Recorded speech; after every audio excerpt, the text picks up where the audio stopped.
അള്ളാഹിന്റെ റസൂൽ സല്ലല്ലാഹു അലൈഹി വസല്ലം തങ്ങള് ഒരു ദിവസം മുആദ് റളിയല്ലാഹു അൻഹുവിനോട് പറയുന്നു, ഓ മുആദേ, ഇത്തഖി ദഅവത്തൽ മദ്ലൂം, ആക്രമിക്കപ്പെട്ടവന്റെ ദുആ നിങ്ങൾ പേടിക്കണം മുആദേ.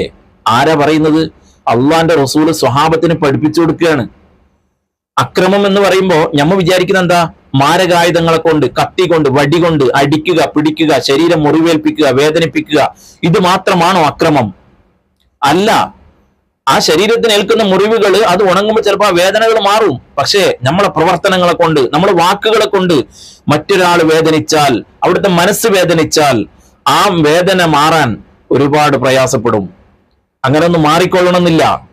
അപ്പൊ ഏത് രൂപത്തിലാണെങ്കിലും നമ്മളെ കൊണ്ട് പിന്നൊരാളെ മനസ്സ് അല്ലെങ്കിൽ ശരീരം വേദനിച്ചിട്ടുണ്ടെങ്കിൽ ആ സമയത്ത് അവർ അള്ളാഹുവിനോട് ദുആ ചെയ്താൽ, അള്ളാഹിന്റെ റസൂല് പറയുന്നു, പേടിക്കണം മുആദേ. കാരണം അള്ളാഹുവും ആ മനുഷ്യന്റെ ദുആയും തമ്മിൽ ഒരു തടസ്സമില്ല. അള്ളാഹു താല അതേപോലെ സ്വീകരിക്കും, അതിനുള്ള മറുപടിയും കിട്ടും, അതിനുള്ള ഇജാബത്തും അള്ളാഹു താല കൊടുക്കും.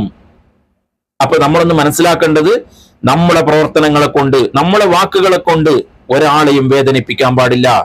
എല്ലാം അക്രമത്തിൽ പെടുന്നതാണ്.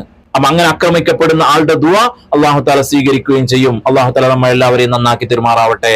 ആമീൻ യാ റബ്ബൽ ആലമീൻ.